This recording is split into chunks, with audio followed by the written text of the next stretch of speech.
ভুল হয় আমি আল্লাহ নিজে গ্রেস নাম্বার দিয়ে দেব, 5 নাম্বার দিয়ে দেব। ওয়ায়াগফির লাকুম যুনুবাকুম, এবং তোমার জীবনের যত অর্জিত গুনাহগুলো তুমি করেছো সমস্ত গুনাহগুলো maaf করে দেব। আর সাথে যদি আল্লাহর আনুগত্য, আমার আনুগত্য, নবীর আনুগত্য যদি করতে পারো, এমন সফলতা দিয়ে দেব যে সফলতা পৃথিবীর কেউ তোমাকে দিতে পারবে না। জোরে বলে সুবহানাল্লাহ।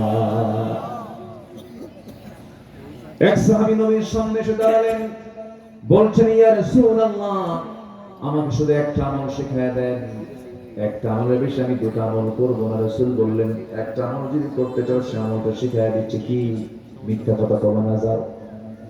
কি বলবা না? মিথ্যা কথা বলবা না, চলে যাও। ওই সাহাবীর ভিতরে শুরুর দিকে তার মধ্যে 3টা বদ অভ্যাস ছিল: চুরি করা, জিনা করা, মদ খাওয়া।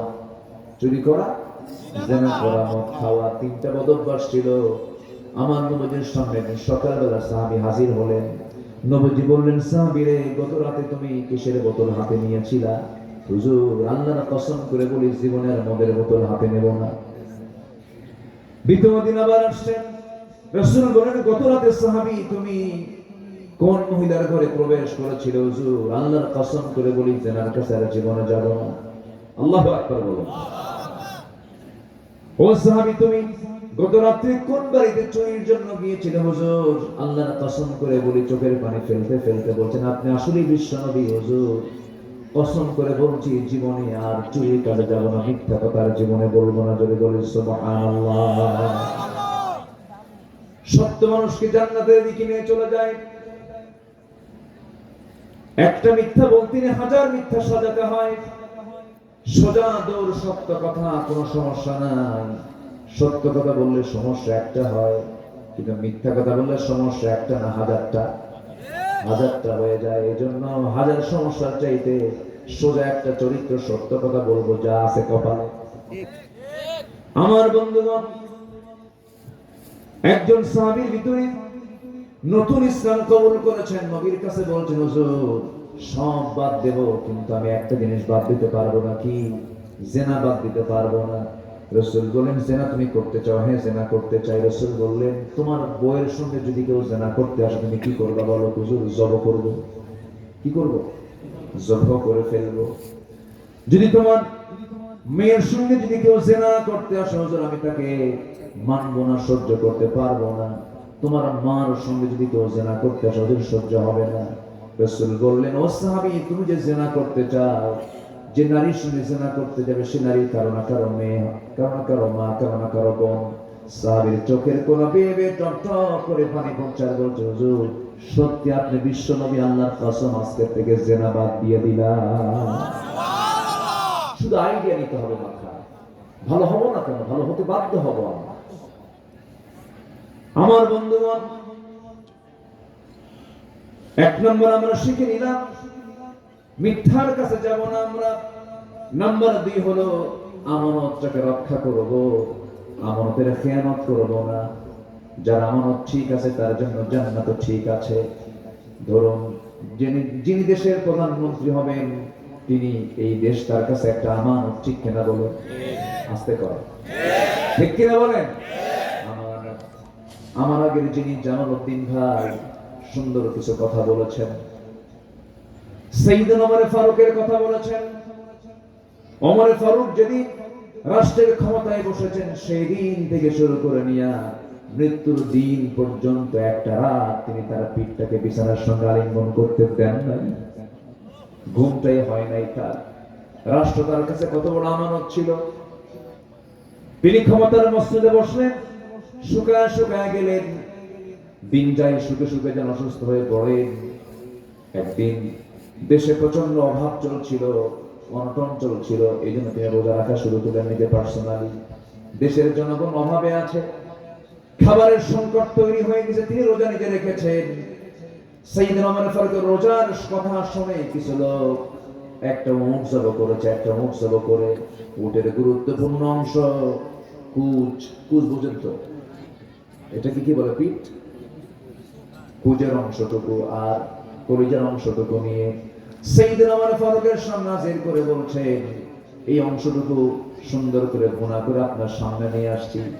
সাইয়েদনা ওমর ফারুক বলছেন, এই উটের কলিজার অংশটুকু আর এই কুজের অংশটুকু আমার দেশের জনগণগুলো পায় নাকি, সাধারণ জনগণগুলো পায় নাকি না পায় না? যে খাবার আমার দেশের জনগণ পায় না, সেই খাবার অমর কোনোদিন তার জিহ্বায় নিতে পারে না।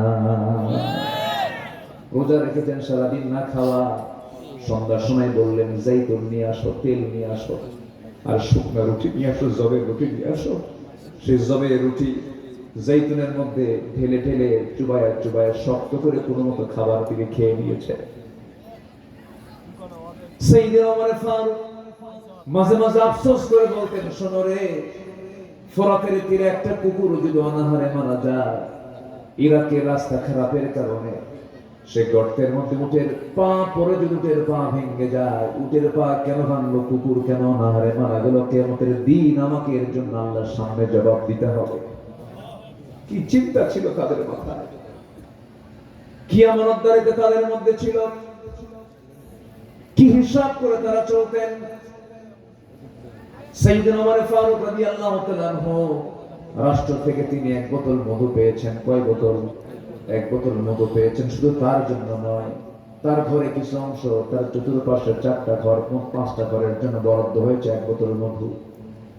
সেই মধুগুলো নিয়ে এসে স্ত্রীর সামনে দাঁড় হয়ে বলছেন, বউ আমার, এই যে এক বোতল মধু এসেছে, 5টা ভাগ করবে, একটা ভাগ আমরা নেব, সমান 4টা ভাগ প্রতিবেশীর ঘরে দিয়ে দিবা। স্ত্রী হাতে মধুর বোতল বন্টন, মধুর বোতলটা হাতে দেওয়ার পরই কিছুক্ষণ পর বলছি, স্ত্রী মন খারাপ করো না, তোমাকে মধু বন্টন করতে দেব না, সমস্যা আছে, আমি মধু বন্টনের দায়িত্ব আরেকজনকে দেব।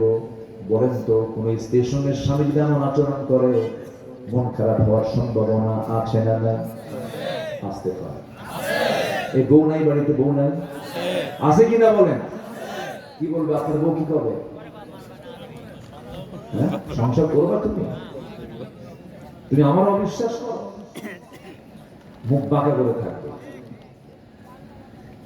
বইয়ের সঙ্গে লাগে না? দেখেন সব ফেরেশতা তো এই বইয়ের সঙ্গে লাগে না? আমারও তো লাগে, আপনার লাগে না?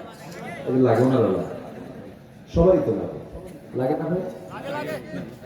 মুসলিম হাসি মেরে কয় লাগবে তো, না লাগলে তো সংসার হবে না। তার মধ্যে আল্লাহ তাআলা নারীকে বানিয়েছেন সোজা হারে না বাঁকা হারে? বাঁকা হারে। রাসূল বলেছেন, খুলিকাত মিন দিলআইন, মেয়েদেরকে সৃষ্টি করা হয়েছে বাঁকা ভাবে, বাঁকা হারে তৈরি করা হয়েছে। তারা একটু বাঁকা প্রবণ হয়, কিন্তু একটু মুস্কি হাসি দিলে সোজা হয়ে যায়। নিজের বউ কিন্তু অন্যের বউ না, এটা যেন মাথায় থাকে।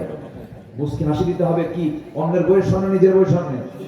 নিজের বউয়ের সামনে একটা মুস্কি হাসি দিলেও সাদকা সওয়াব পাওয়া যায়। জোরে বলি সুবহানাল্লাহ।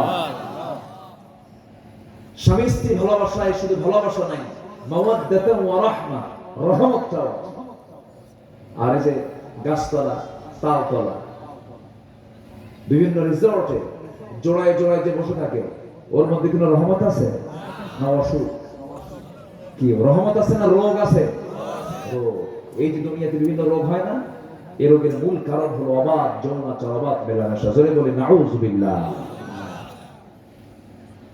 একটা নারী তালাক প্রাপ্ত হলে পরে তাকে অন্য স্বামী গ্রহণ করতে গেলে তাকে অপেক্ষা করতে হয় কয় মাস? 3 মাস। আসতে বলবেন না, কয় মাস? আর যদি বিধবা হয়ে যদি স্বামীকে হারায় তাহলে কয় মাস? 4 মাস। আর 4 আশহুরিন ওয়া 10, 4 মাস 10 দিন গুনে গুনে। কেন? কেন? কি জন্য? আজকের মেডিকেল সায়েন্স প্রমাণ করছে, কোরআন কত আগেই কথাগুলো বলে দিয়েছে। আগের স্বামীর সঙ্গে তার দৈহিক সম্পর্কের মধ্য দিয়ে স্বামী থেকে আসা যে প্রোটিন, দৈহিক সম্পর্কের মধ্য দিয়ে স্ত্রীর ভিতরে থেকে যায়, স্ত্রীর দেহে থেকে যায়, এটা তার শরীর থেকে আউট হতে প্রথম 1 মাসে 30% চলে যায়, 2 মাসে 60% চলে যায়, 3 মাসে 90% চলে যায়, আর 3 মাস 10 দিন সামথিং হলে পরে 100% চলে যায়। আর বিধবা যখন স্বামীকে হারায় তখন তার মধ্যে একটা মায়া দয়া কাজ করে, তালাক হলে ঘৃণা কাজ করে, আর স্বামী মারা গেলে তখন বিধবার কি মহব্বত কাজ করে। এই জন্য টাইমটা আরো সময় বেশি লাগে, আরো 1 মাস লাগে।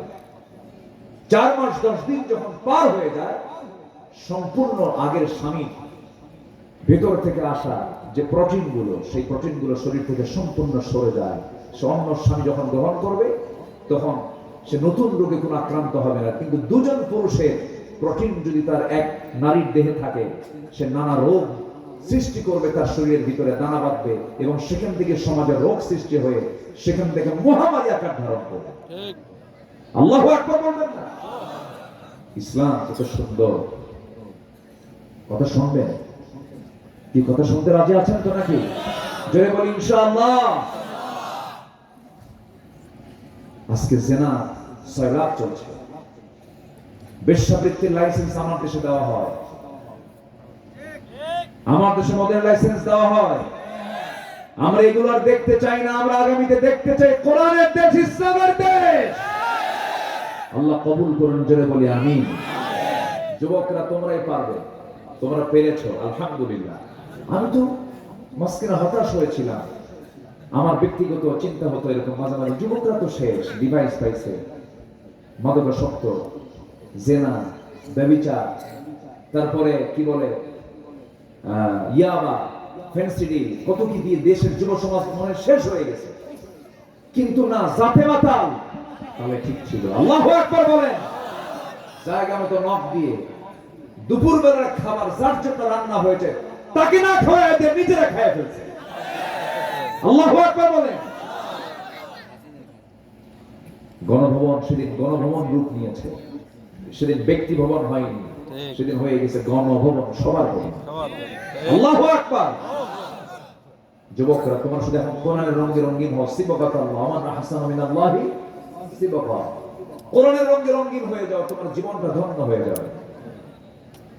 তোমার পরিবারকে সাজাও, তোমার সমাজকে সাজাও, তোমার মসজিদে সাজাও, সব জায়গায় ইসলামের পরিবেশ তৈরি করো।